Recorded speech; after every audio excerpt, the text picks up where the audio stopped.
being an athlete is the best thing I've ever done in my life, for the simple fact that it created a level of like resiliency and an understanding that I think a lot of people don't even get to experience. You know, like I said, you show up and fail way more times than you succeed, you know, over and over and over again. But for some reason, you have to keep showing up anyway. You have to learn from it. And then even after your entire career, like you're probably only one person can be the best at a time. Only one in the entire world. So you know that, and you still got to do it anyway and keep trying and keep learning, and that changes year to year. And then once you kind of like learn to be like that, like going then into business, I took my business partner who's very much an entrepreneur. That's his space. He's like, oh, whenever you talk about like how you do business, I talk about it from an athlete's point of view. I go, when I train, it's like this. And so that's what I'm going to do like now in the business. And he's like, wow, there's so much alike. No, well, let's switch it up now. Let's talk business. Yes. You're quite the businesswoman now. So obviously. Quite the entrepreneur, which is French for risk taker. Yes.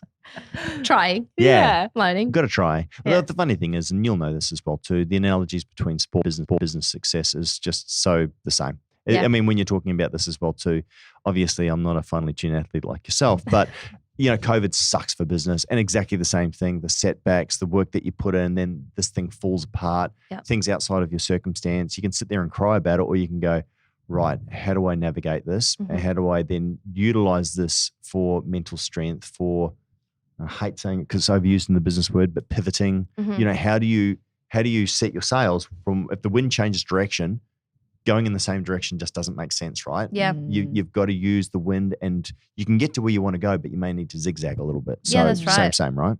Yeah, and sometimes you just got to be the last man standing. Like you yeah, just got to, like you just stay standing up. Like you just keep being there, keep showing up, and then it pays off eventually. Like, yes, like you know, Stephen Bradbury. And then legit, that was real. I went to school with Stephen. Yeah. Yes. So we spoke about obviously CrossFit through the pandemic, having a toddler, but then also you launched a business, Active Eyewear. Yes. Active Eyewear. Yes. So we launched, I remember like obviously like any business, you're putting it together for quite some time before you take it to launch, right? Even like a new product or anything, there's so much time before you take it to launch. And then we had a planned launch date. It got pushed back. And then we were set to launch in like July 2020. So it's like only a couple of months away from the world freaking out, just where the news was like everything COVID, like going crazy. And, you know, we've got to sit down and be like, do we go ahead with this, or do we wait? Do we like, what do we do? We've already invested all this money and time into like the product. The stock is sitting there. Like you don't want to be sitting on stock. So I kind of was like, look, in my opinion, I think we go full steam ahead. We shift our approach a little bit, and the world's a little bit scared. Like everyone's a little bit scared, and things are a little bit different right now. So let's make this a positive. Let's give people something to get excited about while everyone's at home, stuck, sitting on their phones, you know, in this uncertain time. Like this is when it's really fresh. Like, let's just change how we do this and make it super fun. So we did these like big giveaways, like big prizes, people wanting to train at home. They didn't, you know, they couldn't go to their gym at that time. We're like, let's give people stuff, let's get involved. I remember and let's entering. We had some great prizes. We had some awesome stuff. We linked up with some companies that like we're connected to, went, let's do this like really cool thing. And you know, for me, like how I kind of do business is like you said, it's very much like how I am as an athlete, but also like where my center is as a person. And I wanted it to be a good experience and have it be something like a fond memory for people that they go, oh yeah, that was really cool in a tricky time, rather than get lost in the tricky time. So it's like, let's stand out. Let's use it, you know, to our advantage, and let's also kind of give back to people who need something a little bit more positive right now. And so we just went for it. Super glad we did. Obviously, then once you get into the day-to-day, you're having to navigate a pandemic. So it was like still wild. The shipping, you'd know. Yes. Oh, yes. We know shipping. The shipping was probably like, you know, we're e-com. So, you know, even just like production, shipping, like customer service. In saying that, again, the positive perspective side of me, which I always come back to, we hadn't have had that, we wouldn't have had the opportunity to build the rapport and to build our customer service the way that we did, because we had to go above and beyond on the service. We had to make sure that we made these people understand that they were valuable to us as our customers, that we valued them taking a gamble on our new product that they didn't know, taking a gamble on me, you know, doing it to support me. Like a huge part of our community were like supporting me and just buying them because they'd known me through the sport. Yeah. And then bearing with us while there were things we couldn't control, like shipping, you know, things kind of getting lost and delayed and just stuff everywhere. So, you know, I remember being on the computer, like on customer service, like it was all hands on deck, like just making sure that everyone was getting replied to right away. If anyone was like not happy or comfortable, like I'll refund you or do whatever, I'll send them to you. And like we were giving sunglasses to them, like just keep them, don't worry. Yep. You know, I hand delivered a pair of sunglasses that had gone missing for 5 weeks. And I had a look at this lady, and she lived in Brisbane when I was living in Brisbane. And I had some random stock on hand at my house.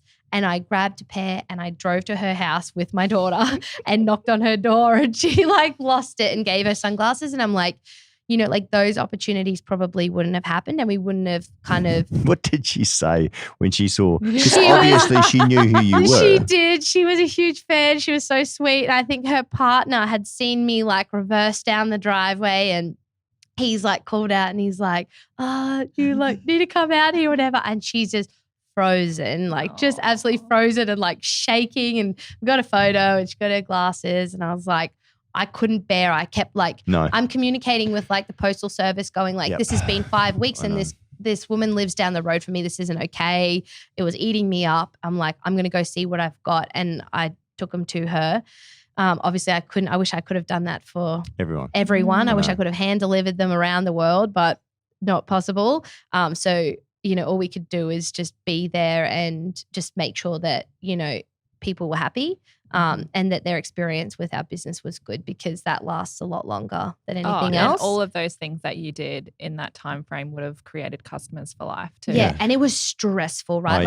I would put Scotty to bed, and then I'd go straight downstairs onto my computer and open up customer service, and you've got like, this hasn't come, this has happened, blah, blah, blah. It's all stuff that's out of our control. We've done our bit. But We've done same day dispatch, you know, packed it all up, got the product, done everything we could do on our part. And then we still have to solve the problem that my old coach used to say, like, it's not my fault, but it's my problem. Like, you know, in that situation. And so we have to take that on. And then to have that before you go to bed every night, you know, just going through that and being like, you know, just lying in bed, like, I've just had to like send all this stuff and sort all this stuff out, make sure these people are okay. That was super hard. And luckily it's, you know what, it's been an up and down roller coaster since, because obviously things keep changing. It's pretty good. We're doing okay. Everything, we have to be a little bit more planned out, a little bit more ahead of time to make sure that we account for that now. We're still learning. I'm still learning. I have never been a business owner like this before. Like this is a totally new world to me. I'm an athlete, right? First and foremost, I'm an athlete, super basic chick. I research stuff as best I can and learn what I can. So I'm just learning from my partners and from people involved in the business, and just trying to soak up as much as I can. Yeah. And just wing it. But I've got other people that know more than I do. So that's good. That's good. Yeah. Need a good team. But no, at its essence, at the end of the day, I think that's what it comes down to, is it's really putting yourself in that person's shoes. And you say you're 100% right. So you've done everything perfectly. You've received the order, you've sent it out, and then the courier has dropped the ball or what have you. Customer doesn't know that. The customer placed an order with you, right? So then you better sort it out as quickly as you possibly can. That's right. But turning up, Gary Vaynerchuk, do you know who he is? He did the same thing. He's from TikTok, everything now. Yeah. I think he was one of the first people on TikTok, if I remember correctly. But same thing. Yeah. He actually had someone had ordered from Wine Cellars. I forget what was the name of his original. It was an alcohol. He had a wine business. Yeah. And he drove it like 40 minutes across town to deliver, you know, this thing, and he's like pumped, and he gets there, and I think he gives it to the guy. If I remember the story correct, I hope I'm not mixing things up. And the guy basically gave him some lip, shut the door in his face. You know, so wasn't a fan. No, pissed off, right? Yeah. And didn't know who Gary was at that time, and I don't think Gary was particularly big at that time. He was just the son of the owner of the store, right? Yeah. But that's the kind of thing that you just have to do, you know, and you can't. it's results, not excuses at the end of the day. Yeah, so the customers don't give a right. crap about your excuse. They just want to know that you can get them a result. Yeah. And I'm in a bit of a tricky position too, right? Because in a very privileged position, but also tricky at times in that I'm not a business owner first. I'm an athlete who then fell into having a profile. You know, I didn't set out to become an influencer. I just did well and people started following me. So that I had to learn how to do that, right? Because that's not, I just am good at exercising. So, and then I went into that. And then now when you start a business, that now becomes a reflection of me. So people know my face first. They know me personally. And so now like everything I'm attached to, I take very seriously because that becomes a real like mirror image of who I am as a person and what I value. So if the business is not aligned with me, then, you know, we just can't have that, you know, like it has to be good. It has to be, you know, we have to be doing the right things there because otherwise that comes back to me personally and everything I'm attached to, right? So I take that really seriously now and I really understand the power of that. And, you know, I mean, the following I have is very, very authentic. I'm super lucky because I'm like just a pretty straight up person and they trust me from what I gather and I don't want to abuse that either, right? So, I'm always very mindful and my role in the business is always making sure that the business comes back to our our authenticity, back to our mission. Like, what is that? And I am that. Like, I make sure that brand stays aligned with something that I'm sort of proud of because it doesn't sit well otherwise, right? Like long term, no. And that's the thing is it's interesting because you think that would be ABC for most businesses, but it's actually not. I think most people would turn a buck. You know, there's a lack of integrity and authenticity. You know, specifically in our industry, we see it a lot. Rip off an idea, repackage it. Oh, look what we've just created. It's like, that's not an original idea. You've got no investment and soul into your product. You're just seeing how you can actually just take what somebody else has done and then just try and jam it down someone's throat and make some money. You know, same thing with regards to anything that you believe in, you do. That level of authenticity is difficult because a lot of people are faking it, if you know. But I think they come undone in the end. But yeah, I understand there's a great responsibility there because at the end of the day, this is a part of the DNA of who you are. So it's an extension of your actual personality. And you know, again, if you like I do, you want to help people. You want to do the best that you can for other people. And that's why you would jump in your car as a world-class athlete and drive however long to give somebody a pair of sunglasses. But doesn't it make you feel good though when you even help just the one person? It's not about the money at that stage. No. I mean, sure, it's about the integrity of your business. And I guess you could argue, well, that is, but it's also about the integrity of that one person that you just, that's why you started the business, is to help one person, right? Yeah, and like, let's be real, like everyone works a job because we need to make money, right? Sure. And whether you own your own business or you work just for somebody else, you don't always just go to work for the fun of it, right? Like you have to do something to make money. Everyone has to make money to, you know, keep a roof over your head and everything like that.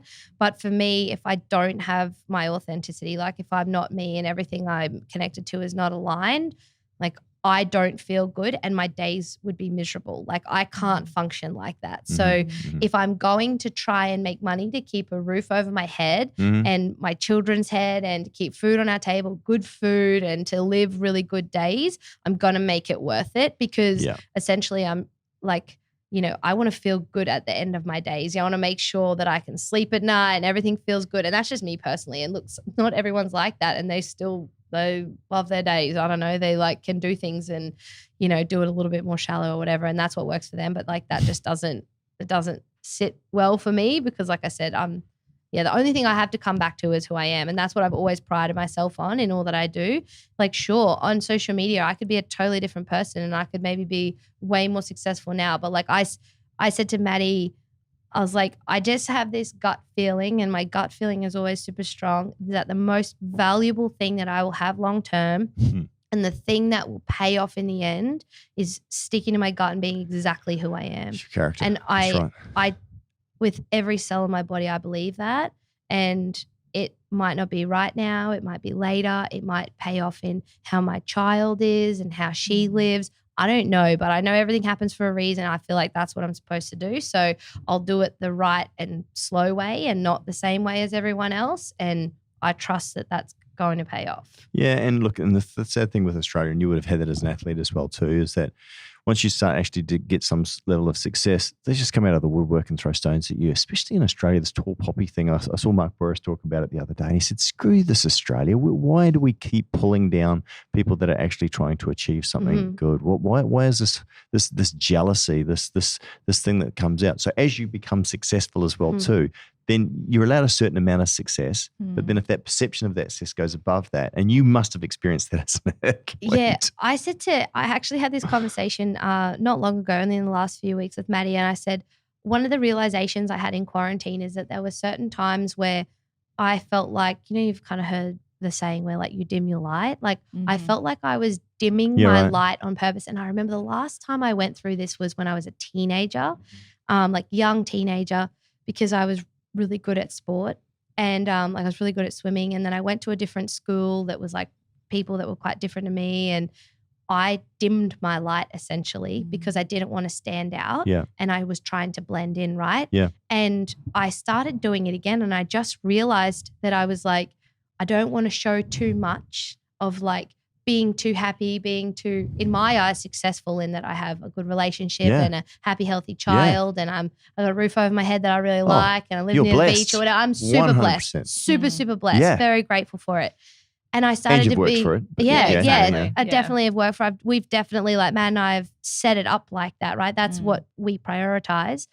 But I caught myself like being mindful of showing too much because of being afraid of people attacking me, right? Yeah. And I said this exact thing to him. I'm like, why on earth am I afraid of showing anything that I've worked hard for or that I'm happy and enjoying my life? I'm not out to, I definitely don't have bad intentions to rub it in his face and anything. I'm like, I've come from nothing. I'm like, everything's a bonus, exactly. And I don't need much. And like what I have right now is plenty, but it's not about like tangible things, but like it could just be something as simple as like I'm at the beach on a Wednesday and people are like, you don't even work or do anything. They haven't seen I just train for hours first thing in the morning and they don't see any of that. It could be something as simple as that.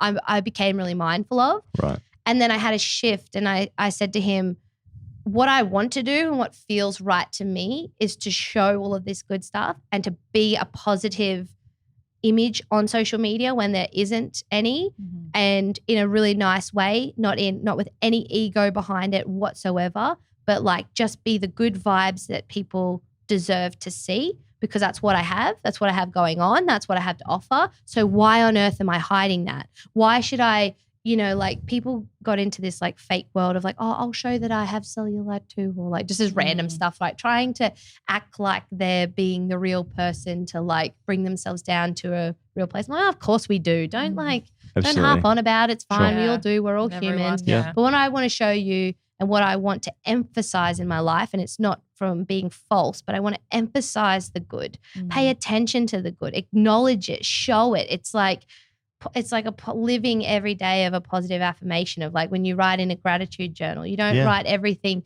that's bad about your life and that you wish that you had better. You write all things like, I got up today. I'm stoked to be alive. I got to hug my husband and my daughter. And, so like, why would I not keep showing that? Yep. And so that's where I'm at in personally and in the business. It's like, let's be that positive vibe that what we all really need and what we really, really want as people and show that like that is totally possible. It's more than acceptable. It's how it totally should be and that it's okay. And you don't have to hide that and like kind of go do it and just live it. And so my job now is to like live it, do those things. And then, that's what makes me feel good. So now we try and do that in the business, which is super fun. And now my job's fun. There's, and I forget you'll know it. But there's a poem, and I forget, and it says, by shining our light, it actually unconsciously gives permission for other people to do the same. In other words, living 100%. Your best life. And I appreciate there's virtual signaling. I appreciate there's untruistic motives that some people may do it, fake it till you make it sort of stuff. I hate that saying, by the way. Yeah. Just be real. I mean, own your faults, but try to do what you possibly can and know that there are going to be the critics that come out and just have a swipe at you because they're miserable bastards and they just want to pull you down because misery loves company. Yeah. They don't build, they don't achieve anything. They feel instead of actually just being inspired, they become nasty. But you can't worry about that, No. you know. And this is the thing as well too. I actually with Brooklyn and I came in yesterday feeling really down. And so then I said, bugger it, let's put on Mr. Blue Sky from Guardians of the Galaxy, you know, the little thing where he's dancing at the beginning of that. And so we just laughed and just joked and played some happy music for like, you know, half an hour before we did the podcast, because otherwise it would have been a real down podcast. And by doing that as well too, you know, focusing, acknowledging obviously the problems that we face. I mean, not sticking your head in the sand and being stupid, but you're right. We've got one life. We've got one day. You know, worry is a useless emotion. Because you're going to pay for something twice potentially, or even once unnecessarily, if that makes sense. Yeah. You know, because of these bad emotions, and you know, like even the Bible says, focus on what is good, what is noble, what is righteous, what is noteworthy, what is good. You know, that's what we, as opposed to constantly just be focused on, you know, evil and horrible things and nastiness, because then that taints and permeates who you are. Yeah. And you stop being who you were created to be, which is joy and life. Well, and then you've got nothing to offer anyone either, right? Who like, wants misery? You don't know. And Maddie's so good. Like I'm a natural stressor, right? Yeah. Worse since being a mum, you just stress about everything. Sure. But he says to me, he just said one day, he goes, just don't stress until you need to. You can stress, just wait until you need to. So like when it's happened and it's going down and you need to like stress and make a decision, that's what stress is for.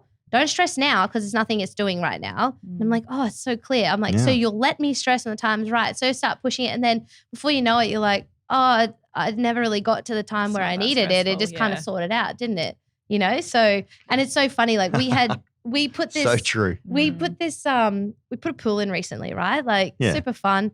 We had the guys dropping it off, and there's this fella who was driving the truck with the pool on the back of it. And he comes in, and he was just this like zero cares, bubbly dude, have a chat, so good. And I was like, I said to Maddie, I've talked about him ever since. He's probably sick of it. But I was like, he really just like picked up my day. And I get the same thing, like watching the news and everything. You have the days where all of a sudden you're just like, it just consumes you. And I was like, man, he made me feel really good. And he didn't do anything in particular. He was just like, it was really confident in himself, and he was just chatty and good. This is the dude that's just dropping off the pool. And they're like, yeah, he raises his kids on his own. He's driven all the way, like all day to drop this thing off to us. Like, no worries. Like, dropped it off. Yeah, come have a little helping out, have a chat. Then goes, all right, guys, have a great day. I'm like, he made me feel like I soaked that up so much and needed that so much. And then I was like, man, I want people to say that about me. Yeah. You know, I was like, I want people to like be around me and then go like, I feel good. Not like, oh man, she's so cranky or judgy or moody or draining. You know, like I don't want to drain people. That doesn't feel good. You know, like actually this is really cool comedy. In the Shadows, I think it is. It's a story about vampires. It's the guy from Guardians of the Galaxy that he did Jojo Rabbit. Yeah, I love Guardians of the Galaxy. And his face, just like, I'm getting a theme here. Picking up no, he did Thor Ragnarok 3. Oh yeah. He's the New Zealand director. I forget his name. Anyway, he's awesome in this. And like they've got this vampire, and it goes, oh, this is a special kind of vampire. They sit in rooms and they just suck people's energy, and you can't even tell. And like you go in, and there's two people there. They're on the couch, and they're literally he's sucked all their energy out of them. Yeah, you don't want to be those sorts of people, right? Because they're everywhere. But no, I totally agree with you. I a while ago. And I said, I would love to try and live my life like Forrest Gump, because nothing ever really got him down, right? You know, remember when the storm's coming and he's in the boat and, you know. And he rarely said no. Yeah. Right? She's like, yeah, I'll give it a try. Yeah. Okay. Yeah. Okay. Yeah. Let's do it. Yeah. And he was just very phlegmatic. You know, he was playing ping pong and he became world champion. And then they went, right, you discharged, and he put it down, and then that was it, right? Yeah. He then moved on to the next section of life without looking back, without lament, without despair.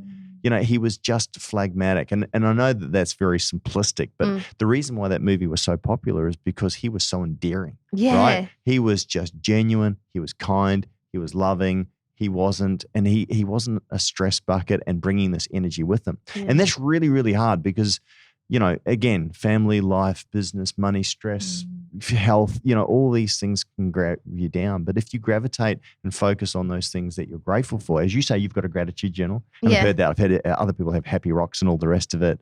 I get that because these emotions are what actually brings life as opposed to the emotions that bring death. Yeah. So choose one, right?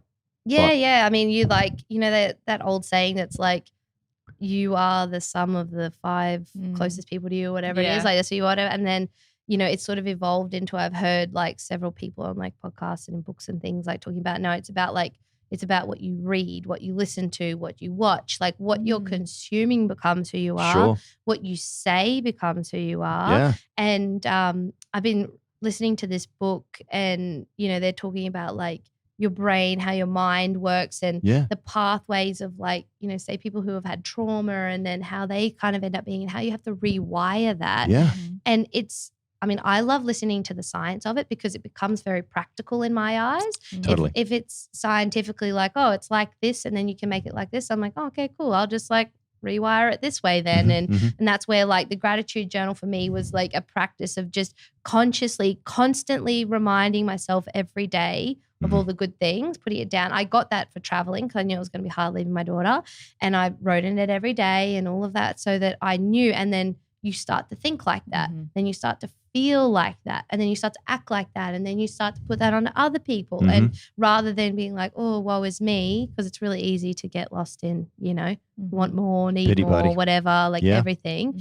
And so that's where like I do truly like see the value in doing that, but it's practice, right? Like it's not, it's definitely not an easy thing. I said to Maddie yesterday, I was like, I tell you what, it's so much easier to change your diet, to change healthy habits. You can do that little stuff, small bits at a time. You can drink more water for the first week and then, cut some sugar out the next week. I'm like, that's easy. Rewiring your brain to like be a more positive and kind and generous and grateful person, especially like if you haven't always been like that, or maybe you've had trauma or something like that through your childhood, that is hard. And that is like constant effort and constant practice. But I think it pays off. And no, it does. I mean, like you said before, linking being an athlete to a business is like being an athlete is the best thing I've ever done in my life for the simple fact that it created a level of like resiliency and an understanding that I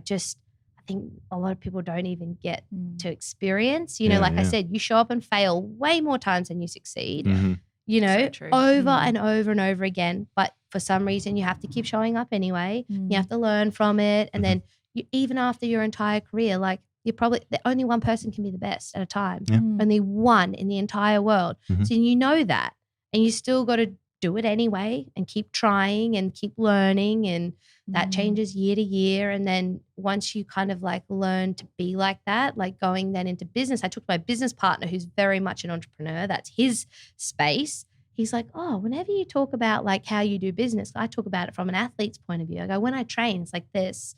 And so that's what I'm going to do like now in the business. And he's like, wow, there's so much alike. And when you said that, I'm like, it's so funny because he goes, because I always say, look, I'm new. I don't know how to do this business side of things. And then he's like, oh, but you've kind of already done it all before in how it plays out. And it just is like different businesses, different things. You learn about your product and all of those kind of things. Well, ultimately, and right? technology and whatever. But you want to win, right? You'll find a way to win. Yeah. So if you're following a roadmap and that's not working for you, like you're doing a certain time of training or what have you, and you're going, I'm not going to get to where I need to go. I can be better. That's that drive and that result mindset, right? And that's how it is in business. You've got to adapt. You can't just, we do business by the numbers and this is how we do it. And we end up here. That's how we've always done it. We've got to keep doing it that way. Legacy thinking and all that sort of stuff, which we talk about a lot here, right? But it's true in terms of happiness and focus and all the rest of it. It's also comparison and comparing yourself to where other people are and the jealousy that comes in. I say to a lot of people, and especially younger people as well too, you're unhappy with your life because you're surrounded by social media with things that aren't real, and people are telling you that your life is actually not as good as and your life is terrible and woe is you, and the sky's falling and the climate's about to implode and we're all about to die, right? We're just stressed out all the time. Whereas 105 years ago, we had 15, 16-year-olds fixing bayonets, charging over the top of mounds at machine guns nests for certain death. Yeah. I mean, and you look at the perceived, stress of where we are to where we are really today. Mm-hmm. I mean, the people, even some of the poorest people in the West, I mean, forget the third world, but in the West, in Australia, US, and all the rest of it, they live better than kings of 1,000 years ago. Mm-hmm. I mean, look at the cars, the TVs, the entertainment. I mean, the problem is that we're so fixated on what we don't have that we actually forget to be thankful for what we do have. So And like this guy that's driving this truck and delivering. How awesome is that? Because at the end of the day, you've got one life to live. You've got 80 years, whatever it is. Every day is a gift. If he's just loving life and enjoying it, like yesterday morning when he just said, "Bugger it, we're going to put on Mr. Blue Sky and just laugh and dance and tell some jokes," and I'm in the moment enjoying it, as opposed to all the other you just filter that out and you just enjoy life, right? Yeah. And then unconsciously, all of us were laughing by the end of it, weren't we? So I'm talking to Brooklyn for those that can't see down the end here. So and that's how life should be, one day at a time, not worrying about tomorrow, just enjoying it for what we have and helping others as well too, to where we possibly can. So I mean, like we say it all the time, like with our daughter, I'm like, we're better off than our parents were by far. I'm like, it's so funny. Like we walk around our house, it's like a 4-bed, 3-bath house, we're doing all right. And I'm like, remember when everyone had a 3-bed house with one bathroom that everyone shared, one tiny living room? Like our house was tiny. I'm like, Maddie grew up, he had 2 other siblings and they're in a little house out in the bush. There was nothing going on. And I was like, now we like have to take the kids out all the time. They got to do all these different things. I'm like, we always talk about how do we kind of fake it a little bit for Scotty, because we are so grateful that we grew up like that. Do you know what I mean? Like you really don't know, like we were good. You know what I mean? Yeah. Like we were good. Yeah. He's good. He's got fond memories. Life was good with basics, basics. So we're not even like, you maybe played one sport. I think about all the things that we have access to give to our children now. And I'm like, I just kind of don't want to, because I don't want her to kind of miss out on what we had, because we're so like grateful and appreciative for, anything pretty much. Like we're pretty content with very little. Yeah. And everything, like I said, everything is a bonus. We're like, to us, our greatest value is our time. So if we can work, we work. Like Matt is a firefighter and he wants to be a firefighter so that he can be home with our children. Yeah. Awesome. He has a better quality of life because his dad had to work really hard away all the time. Yep. And so we work and set things up and have it in a way so that we can have better quality time, educating our kids, being with each other, right? As a couple, like actually getting to spend time with each other and basically go to the beach, like do those things. Yeah. And that's where the value comes in, is like maintaining time and being able to sit down. But like, you're not even allowed to do that anymore. Like we like feel bad if we're not on the hustle. Yeah. So then I guess you got to work out a way. What can you do? So don't focus on what you can't. Focus on what you can, right? So if we can't do that, well, then how do we, have a little pet and cat in the backyard, or what can we do? I mean, I'm thinking of, again, as well too, for our listeners and our friends down in Melbourne and Sydney, I am upset for you. I mean, I know your sister's down there as well too as a nurse, right? And I mean, I know it's hard and maybe almost patronizing to say, oh, well, just go with it. Yeah, you should be upset with your government, but you need to find things that you can celebrate. Little wins, little areas, little getaways, little opportunities for your own sake, and not anyone else's. For your own sake, it's like it's super easy to say, and it's certainly easier to say not being in it. And I like at a minor, super mild taste, like say being in quarantine, right? Just that it's uncomfortable. It's uncomfortable. Yeah. And I said 2 weeks, but I said to Maddie, I'm like, I'm in this room that's like, I can complain about the air conditioning, but I'm also in this room with air conditioning where food arrives. I have access to food, water. I can have a shower every day. Yeah. I've got a bed with pillows. Exactly. I'm locked away. I'm like, and it's crappy. The experience I acknowledge is crappy, but I'm like trying to milk and trying to find any good little part of it. I'm like, I get to sit down. I haven't sat down in like probably in 2 years since I had my child, be quiet, watch I have this whole bed to myself. Watch a movie I watched when I was 18, like little things. And don't let them take any more. I mean, like I think of the people down in Melbourne, for example, as well too. They've taken away so much of your joy, your freedoms, your businesses. I mean, people are going broke. I mean, there's mental health. Don't let them take your life as well too. Like, and what I mean by that is that, and I really want to emphasize this point. I I really feel for the people down in Melbourne. I really feel the most locked down country now or area in the world, even more than Buenos Aires, I think, like Argentina, right? Which is just crazy. Right? And you're helpless too, right? I'm definitely like a closet empath. Me too. I feel it. I'm like a sponge and I take it in anyone's like kind of emotion, which is why I really value high vibe people around me, because I will take that on just as much as I'll take on the down stuff. So, and if I get consumed by it too much, I just feel so helpless and it's nothing more than just totally saddening. Like it's nothing other than it's just sad. It's just really sad, and you feel really helpless for people, just for like real people. Yeah. And I like kind of selfish. I had to selfishly remove myself from being exposed to certain things, especially on social media. No, 100%. For my preservation and for how I show up in my house for my family. But then like I'll do other things where I'm trying to contribute, like say for instance, like where I'm purchasing things for my home or where I'm buying things from with like small businesses down there, little things like that, trying to do whatever I can kind of from a distance and other things. But I just hope that, I mean, a lot of people don't have the strength to kind of keep going too much longer. And I just hope that somehow they can find it deeper where they haven't had to access it before and just hold on a little bit longer, and that the world gets back to some level of normality soon. I didn't get, and this is one thing I said to Maddie, I was like, I didn't get to compete and it was crappy, you know. I kind of had that taken away because I got sick, but I'm like, I still got to come home. That's why I didn't dwell on it for too long, because I was like, yeah, it's crappy, it's not ideal, I'm an athlete and that's what I do, but I got to come home and I'm back with my family. My family is safe.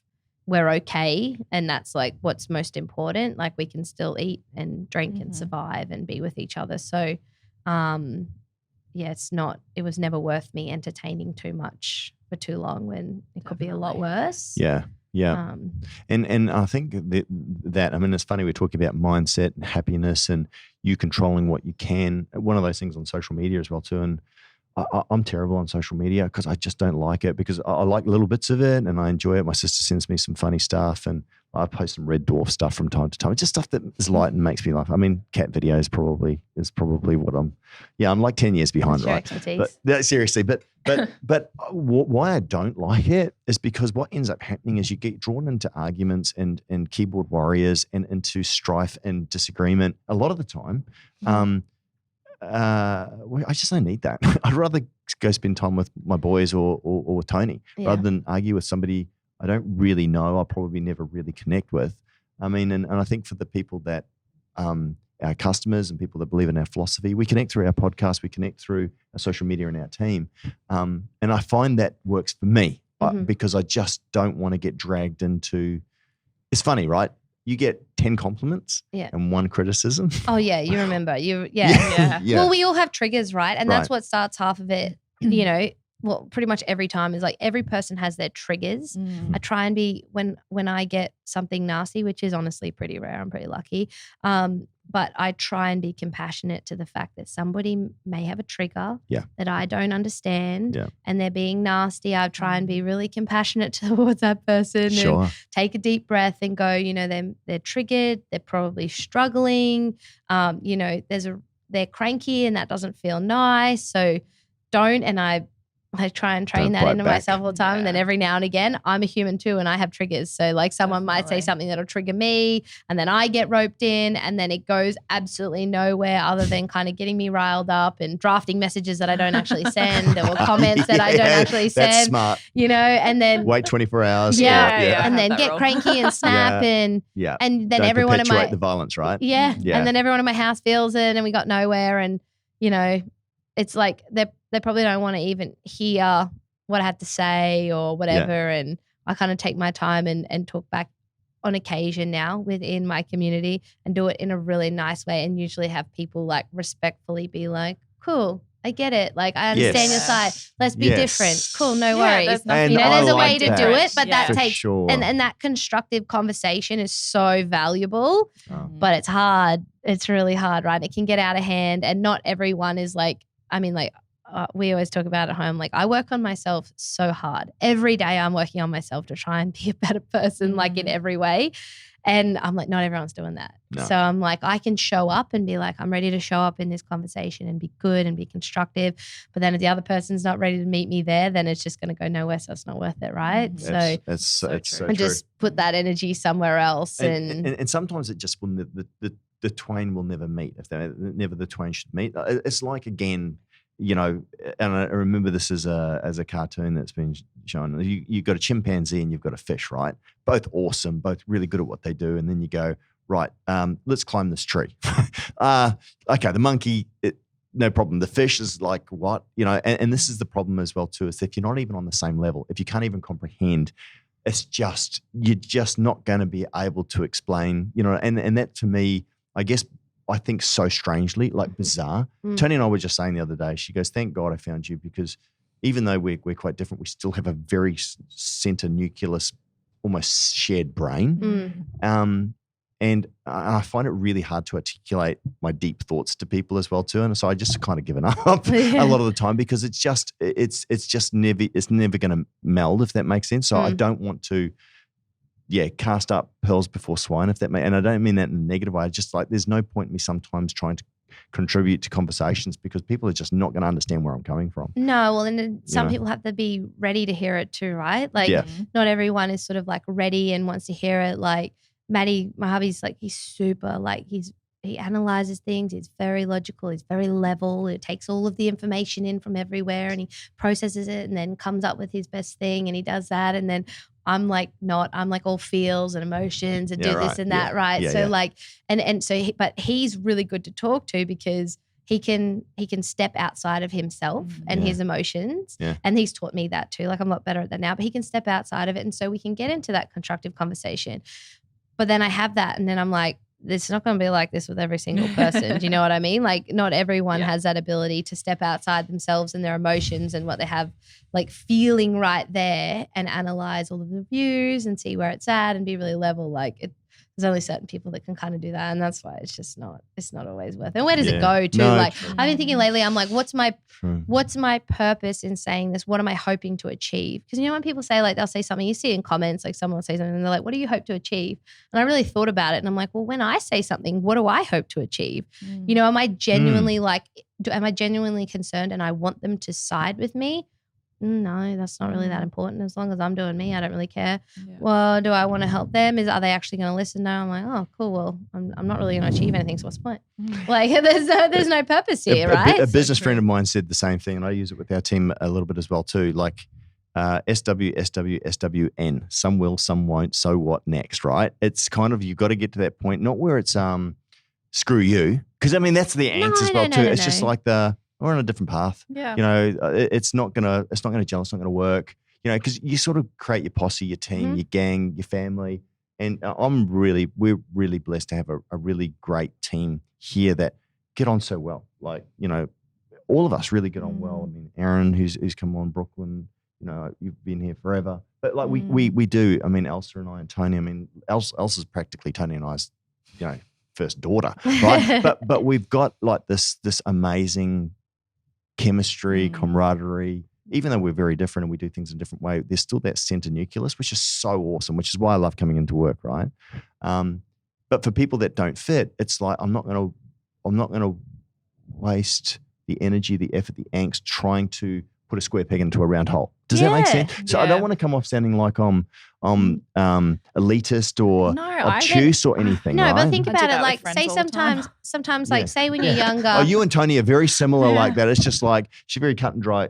No, you don't fit. Nice knowing you. See you. Thanks. Yeah. And there's no anger. It's just like it's just like we're on different paths, like you said, and it's an easy split for me. I've always had my friends that are close to me always say, like, how do you just distance yourself from somebody like that? I'm like, well, if you're on a different path, like, and usually 9 times out of 10, you both think the same way. So it's very amicable because like you're both rather on the than same. doing the dosey-do. Yeah, you're both like, oh yeah, I wasn't really. And for people that can't, for people that are too empathetic, or for people that care too much about what other people think and all the rest of it, it's where you got these toxic relationships. It's like a dog going back to its vomit, right? Just leave it alone. I know that's a horrible saying. That's a saying, right? Have you heard that saying? No, You've never heard it? I'm going to steal it. Yeah, it's out of the Bible. But I mean, like, it's these things. It's like you're returning to something that is no good for you, that is complete rubbish, right? Yeah, I mean, have you ever seen a dog go back to its vomit? Yeah. Okay, right. Yeah. So anyway, anyway. my dogs are crazy. Yeah. So I mean, but it's just a great word picture, and this is the problem: is a lot of people don't know when to sever that link and go. That's true.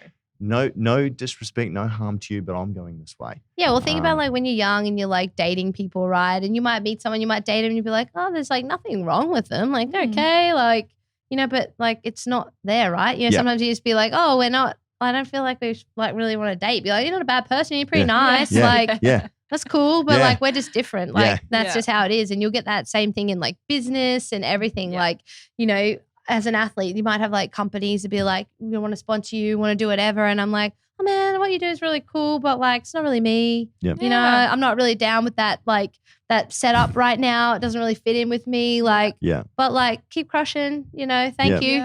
Like it doesn't have to be it doesn't have to be weird. Nasty. No. It doesn't have to be weird. Don't be weird. No, I think if people spoke more clearly, I think, obviously we'd get on, but we do tiptoe around things and sort of make things a bit worse from time to time.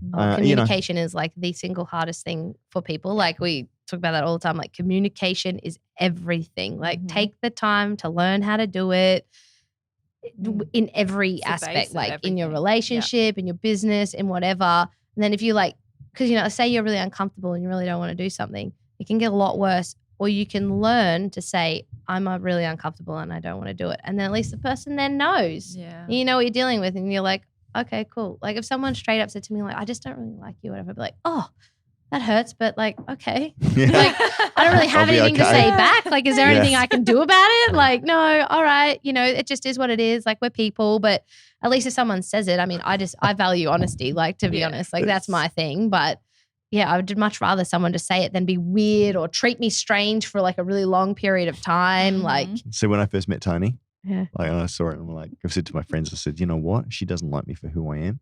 I can change. There's some people I want to change for. Yeah. Right. Within reason, perfect, right? No, like we're not perfect, but no.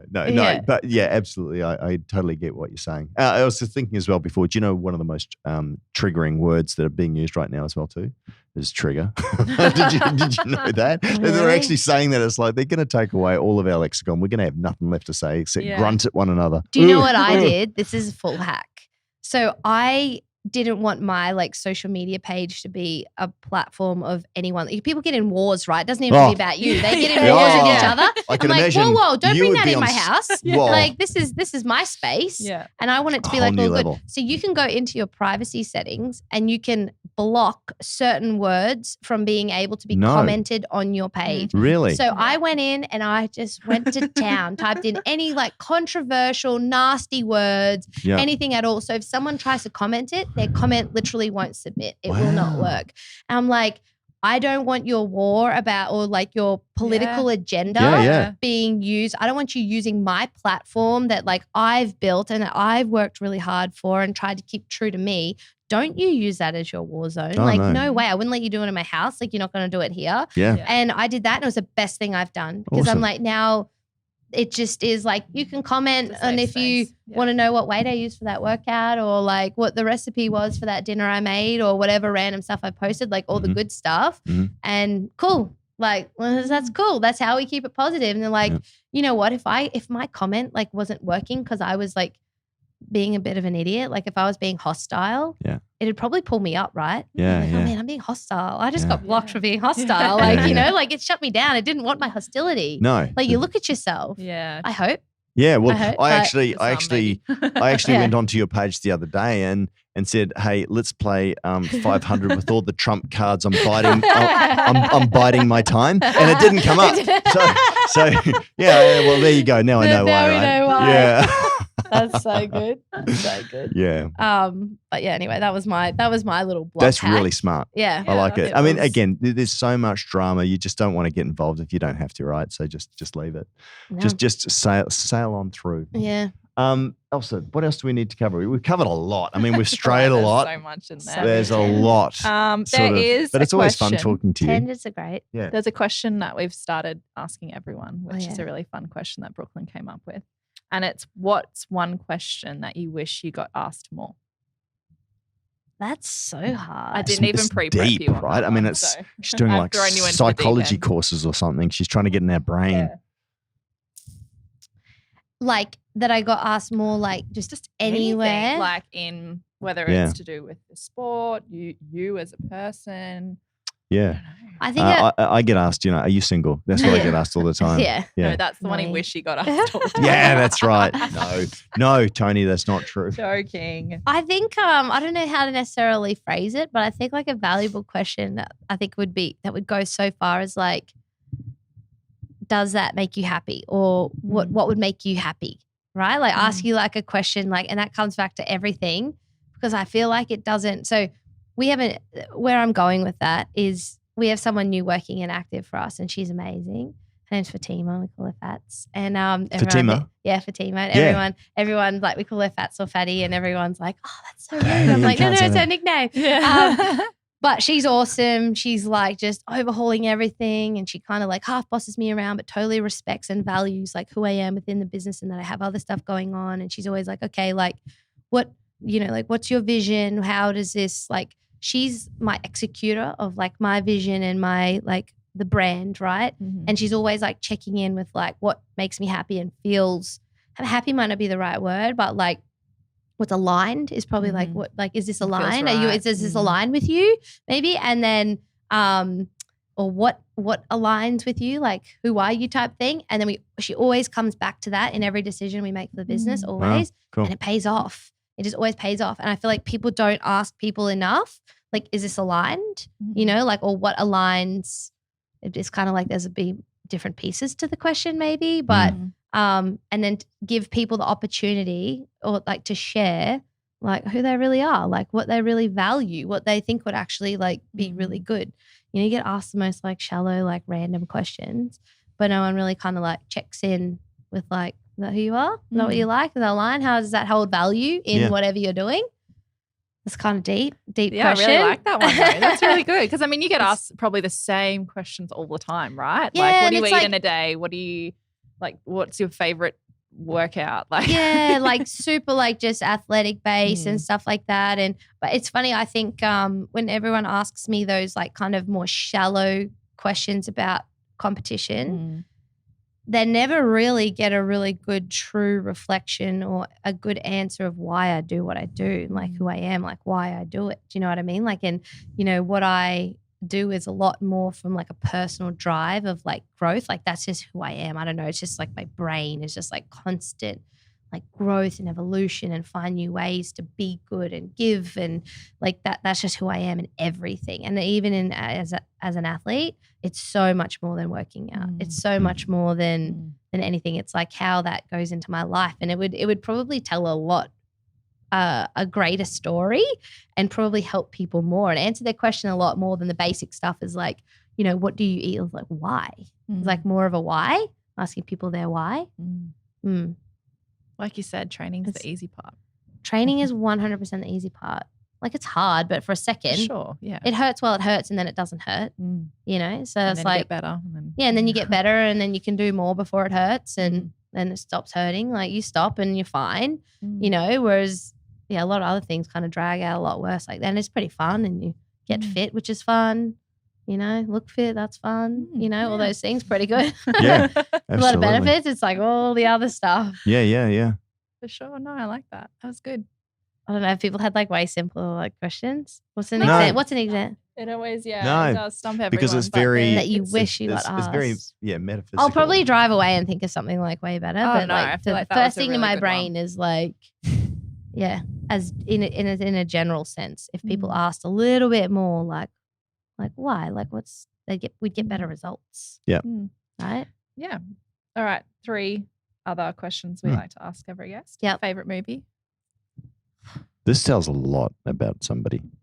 I know it does. Do you want to know Jeff's favorite movie? I'm pretty sure what we is say that? it on every. What is it? I don't know. I'm just thought you'd Is it love to. Guardians What is of it, the Brooklyn? Galaxy? No.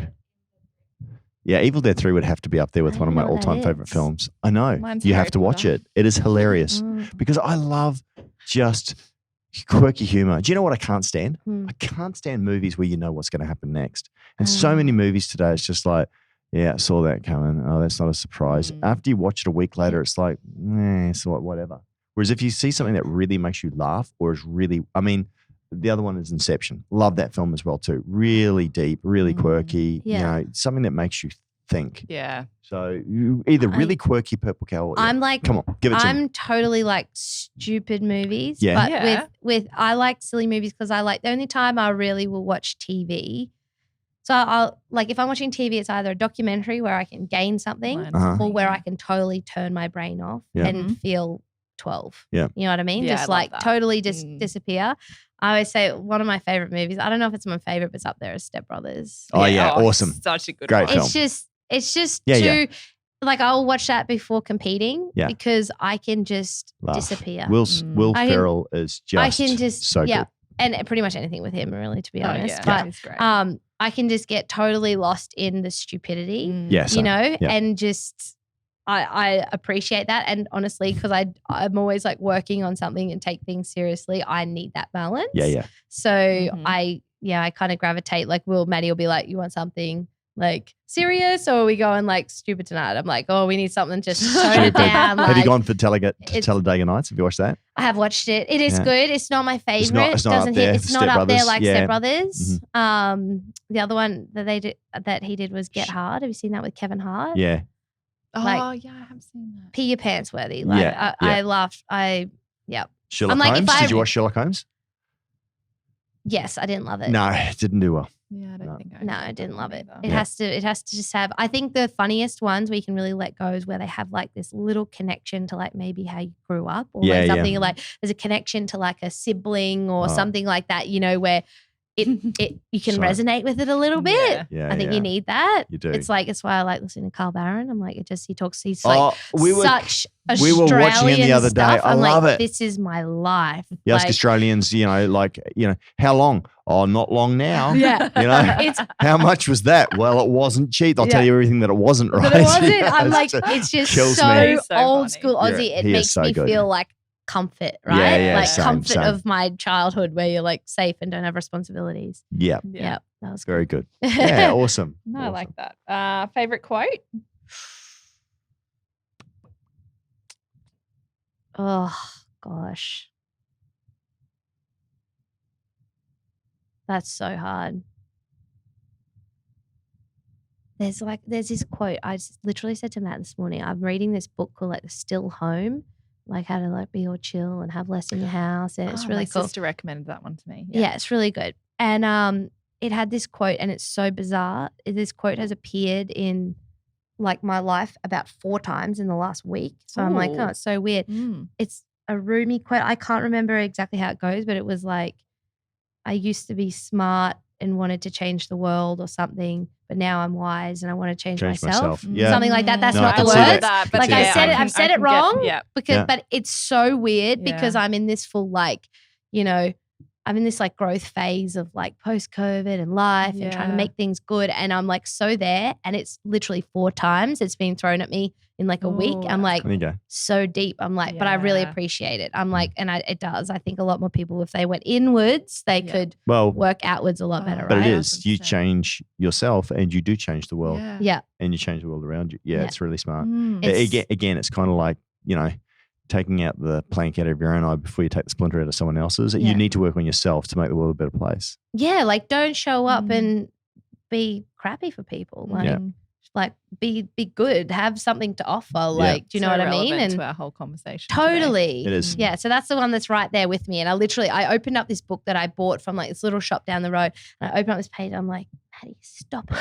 I'm like, this quote like just showed up again. I told him, he's looking at me like I'm crazy. I'm like, it just keeps coming. It's the same book. No. Yeah. He's like, you were reading that yesterday. You've just gone back a couple of pages. Where's your bookmark? Oh gosh. No, that's too funny. Well, no, good one. Anything else? Yeah. Last one, best advice that you've been given and by whom? Oh my gosh, I've been given so much advice. I'm going to say Maddie's advice recently. Well, I knew it was going to be something. Awesome. I'm going to say was the don't stress unless or until you need to.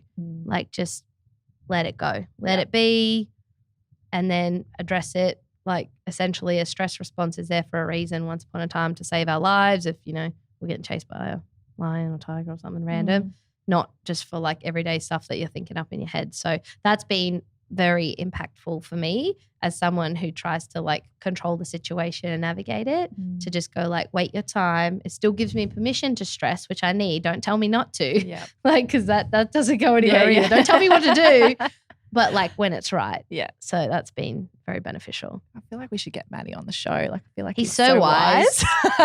So wise, but so blunt. Yeah. So blunt. And there's like me that like dances around this conversation for like hours and hours, and he's just like, do this. And you're like, Tony's wow. exactly the same. Yeah, you need that balance, hey? Yeah. I'm verbose and she is contrite. So it sounds like Matt's the same way. Because you're pretty verbose, which, so we both talk a lot. Yeah. But it makes for a good podcast. It does, I mean, it makes for a bit of editing. If people are But, still I was going to say but better than going, how are you? Yeah, good. Yeah. Yeah, good. Yeah. Yeah. But then even then you got to get him. Sometimes he's like all chat. And then other times it's like minimal, like just nothing. But it's kind of like only if it's needed, right? Yeah. And I'm just like that. Yeah. I'm like, I feel all the things. Yeah. I feel it all. I have to share it. I have to get it out. It's like poison to keep it in. Yeah. I'm like, I need it. And he's just like, oh, it just doesn't need to be said. I'm like, oh, okay. That's so We great. balance it out. It's good. Yeah. Well, that was awesome. Thanks, Cara. So where can people find you? You can find me on, don't come to my house. That's weird. Don't do that. Find me kicking around the Gold Coast. I have Instagram, which is Cara Saundo. Couldn't get Cara Saunders. And, who's got that? We need to go and I know. turd bomb them, right? And I ended up doing it because Matt's is like Matt Saundo. So I was like, I'll just have the same as him then. And this way, Cara Saundo. You can find me there. YouTube. YouTube. I've got Cara Saunders Athlete. We're just kind of like vlogging, picking up with that. What about new business? If people want to go buy some cool. Yeah, it's Active Eyewear, ACTIV, and then eyewear. So the E's kind of shared. So many cool styles. We got new stuff coming through. I've been like in the trenches of that since I came back, just like sorting stuff out. So. It's going well? Yeah. Good. Yep. Just trying to find the balance of having me in it. I have a lot of value in it, but also need to train and do all that stuff. So just finding that balance, which is good now. We've got really good staffing team. Yeah. Good balance. That was really, really important. Your crew is everything. Oh, yeah. It's everything. Now that we got Fats, it's awesome. Shout out to Fats. Shout out to Fats. Is she happy there? And no, then, she sounds really good. Nah, she's good. She's Kara's really like, good. stay away. And it's like another babysitter. I can like drop Scotty off to her in the office and go do stuff if I need. So, but yeah, buy some sunnies. Awesome. We got some cool stuff coming. Yeah. Need sunnies. Absolutely. That's good. Thanks, Cara. Cool. Thanks, Cara. Good to see you. And we'll see you next time. Yeah. Okay. Another couple hours. Absolutely. Bulk chat.